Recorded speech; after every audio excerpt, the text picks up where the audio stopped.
The bell over the door at Betty's diner jingled like it always did on Friday nights. Coffee hissed on the hot plate. The jukebox at the back worked through a scratched 70s ballad, and the whole place smelled like bacon and furniture polish. I kept my voice in my chest and my hands around the chipped mug. Outside the window, my brother Ethan straddled a chrome-bright motorcycle, the kind with more shine than sense. Mom clasped her hands like the bike were a newborn. Dad's jaw worked, quiet as a ticking clock. I watched the reflection of red taillights slide over the glass as Ethan revved the engine. Laughter from his friends spilled into the parking lot. I stood, set down the mug, and stepped closer to the window. "Relax, Zoe." "College can wait," Ethan said when he came in for a victory lap, helmet under one arm. His words were small, sharp things. I breathed in the smell of gasoline and cold, air drifting off his jacket. "Say nothing. Hold steady," I told myself. The bell chimed again. Denise from church waved at Mom and pointed at the bike like it was a parade float. The check came. Dad slid his card across. Mom leaned in, whispering numbers. My ears caught only the shape of them, the shape of my graduation money, the amount. I'd counted on the dining table in stacks that smelled faintly of ink and paper. I swallowed. "You used my tuition," I said, gentle as I could. Mom touched my wrist. "Honey, we'll fix it." Her smile didn't meet her eyes. Ethan hooked a thumb toward the door. "Dreams cost too much, Zoe." He waggled the key. This is living." I didn't follow him outside. I just watched, silent, as he swung his leg over the seat and rode off laughing into the neon wash of Main Street. The jukebox skipped. The forks at the counter paused. My face warmed, but my voice stayed cool. Dad's gaze found me, then lowered to the black leather notebook in my tote, edges worn smooth by years of counting tips and weekend hours. His eyebrows pinched, like a question held behind his teeth. He didn't ask it yet. Not here. Not while the bell rang and the fumes of gasoline followed my brother into the night. "Hold steady, Zoe." Not here, I thought, as the door swung shut and the laughter thinned in the cold. Cliffhanger. Dad's eyes land on the edge of my worn ledger peeking from my bag. I started saving at 15, when Mr. Harold at the hardware store paid me in singles and quarters that smelled of copper and dust. I logged every hour with a fountain pen Grandpa Walter left me, the nib scratching a little victory song on lined paper. "Write it down," Grandpa used to say. "Dollars are shy. They run if you don't keep them close." By 18, I'd added babysitting money, diner tips, and Saturday stacks from shelving jars of nails. I counted on winter nights, the wood stove popping behind me, the ledger warm under my palms. Mom called me bookish. I called it college. Ethan called it boring. He liked noise and spotlights, varsity jacket, then late-night shifts that ended in early morning stories. When he smiled, the room turned to look. When he wanted something, it usually showed up. "He's just figuring life out," Mom would say. And I would nod and underline another line in the ledger, another week closer to fall. The letter from State U came on a windy Tuesday. I held the envelope to my nose and caught the faint machine room. Paper sent. Accepted.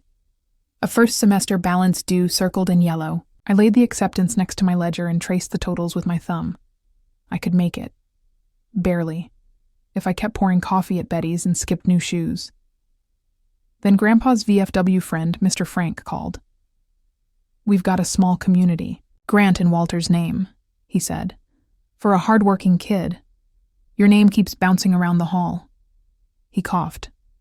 "Bring your ledger next Wednesday. Old-timers like paper."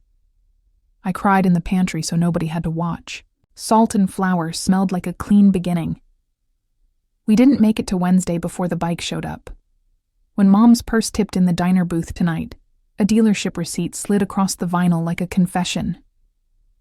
"Family emergency pricing," it read in cheerful print. I recognized the date. I recognized the total. They chose chrome over classes, I thought, the words landing heavy and square. I looked up.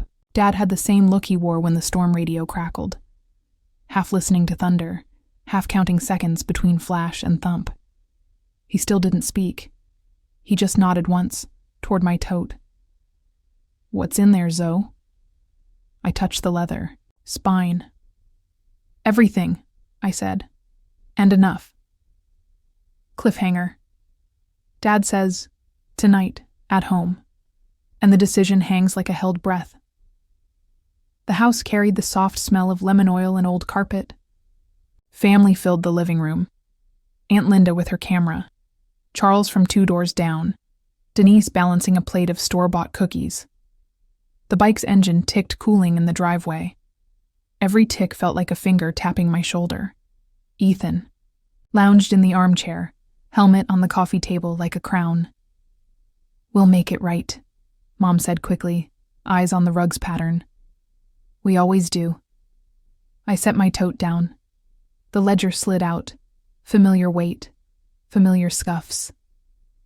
The room, adjusted around it like people do when a uniform walks in. "Come on," Ethan said, waving both hands. "It's just money. She'll be fine." He grinned, bright and empty. "We'll all be fine." I kept my face soft. "I'm not angry," I said. "I'm ready." Dad stood by the mantel, a finger along the edge of our old family photo. The one where Grandpa Walter wore his VFW pin and a smile like he'd earned it. "Zoe," he said, voice quiet, "show us." I opened the ledger. The paper rasped. Inked lines sat neat and patient. Hours, shifts, deposits, scholarships pinned with paper clips. Mr. Frank's note peeped from the back flap. "Bring this to the hall, kiddo. The old soldiers trust ink." Denise leaned over the arm of the sofa. "You kept it all by hand?" "I wanted to feel it," I said. I ran a thumb along the totals. "Don't shake," I told myself. "Stand still. Speak steady." The room's sound tightened.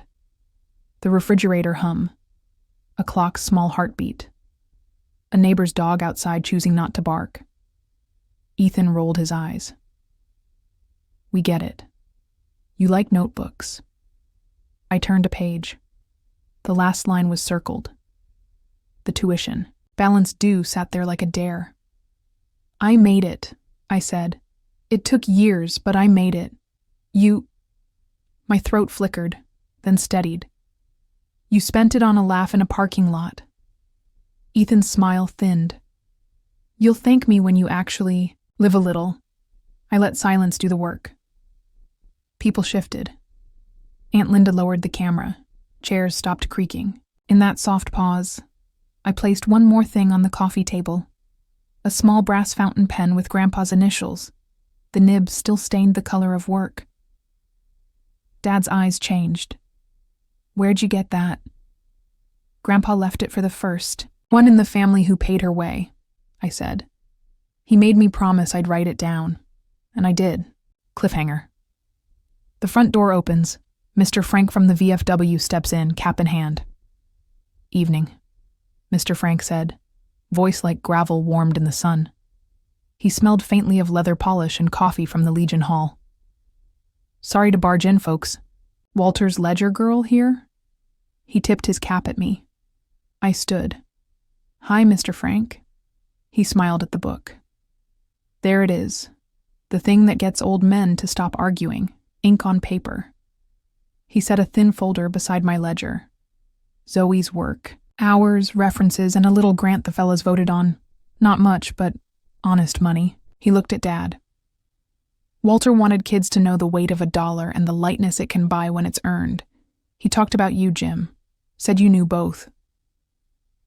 The room inhaled. Ethan sat up. "What is this? Some ceremony?" Mr. Frank didn't look at him. "We don't do ceremonies for theft." He said it plain, not cruel, just true. Heat ticked along my cheekbones. I kept my hands at my sides. Don't gloat. On the mantel, Grandpa's pin winked. Dad flipped open the folder. Neat forms, signatures, a voucher from the hall treasurer, enough to close the gap after my years of shifts. He glanced back at the ledger, at the careful rows I'd built out of coffee, splinters, and weekday sunrises. The noise in the room drained to a low hush, the kind where words land and stay. "Jim," Mom said carefully, "we can talk." Dad raised a hand, gentle, then turned to Ethan. The air felt like before rain, charged, cool, waiting. He stepped closer to the coffee table, set his palm on Grandpa's pen, and looked at me as if measuring the distance I'd traveled while nobody watched. Then he faced my brother. His voice was calm enough to cut. "Sell it. Now." The words didn't need to be louder. They just needed to be true. Ethan blinked. "You're joking." Dad didn't blink. "You stole your sister's future for a toy. You'll return the toy to buy back what you took." He pointed at the driveway. "Tonight." "Dad," Mom started. "No," Dad said, still calm. "I've been quiet too long." He lifted the ledger, thumbed the soft edge. "We honor work in this house. We honor Walter." He looked at Mr. Frank. "We honor the hall." Ethan's face lost its color like someone turned down a dimmer. His friends outside laughed at something else, oblivious. Denise finally shut her camera. "Keys," Dad said, hand open. Ethan dug them out, metal clinking like an apology, and dropped them into Dad's palm. Cliffhanger. Dad nods toward the dealership slip. We all head for the truck. The dealership at the edge of town did that humming lights thing late at night, glass reflecting rows of gas-smelling dreams. The salesman's tie had loosened, his smile set to neutral. He recognized the bike the way a rancher knows a stray. Dad placed the receipt on the counter, then the keys.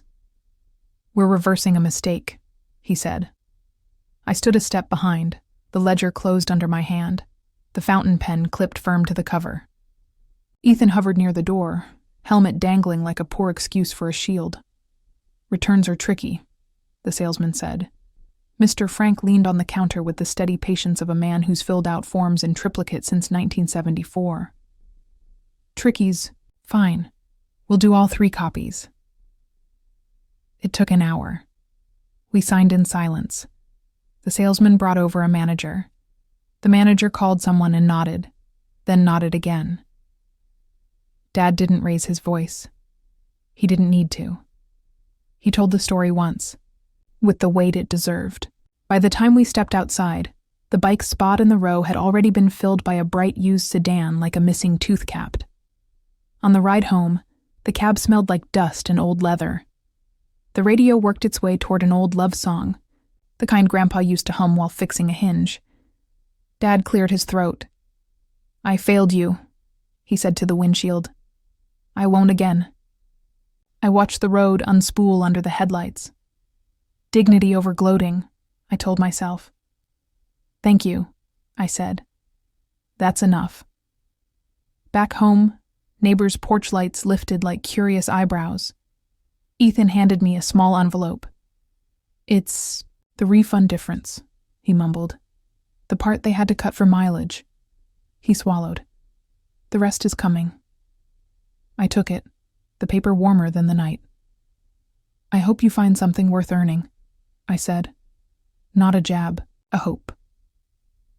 On Sunday, I carried the ledger and the folder into the VFW hall, where the air smelled like coffee and lemon oil, and the walls held 100 frames of faces trying to stand straighter. Mr. Frank read my name. Old hands clapped. New hands did too. I thought of the diner, the jukebox, the way Main Street shone against chrome. When Dad hugged me afterward, I heard the tiny click of his wedding ring against the fountain pen's clip. He didn't say sorry again. He didn't need to. We'd already signed the apology in ink. I walked outside with the folder against my ribs. The air carried a hint of gasoline from someone's old truck and the sweeter note of cut grass. I breathed, both, and let them be part of the same story. At home, I slid the ledger back into the tote and set my alarm for orientation. My hands were steady. My voice would be too.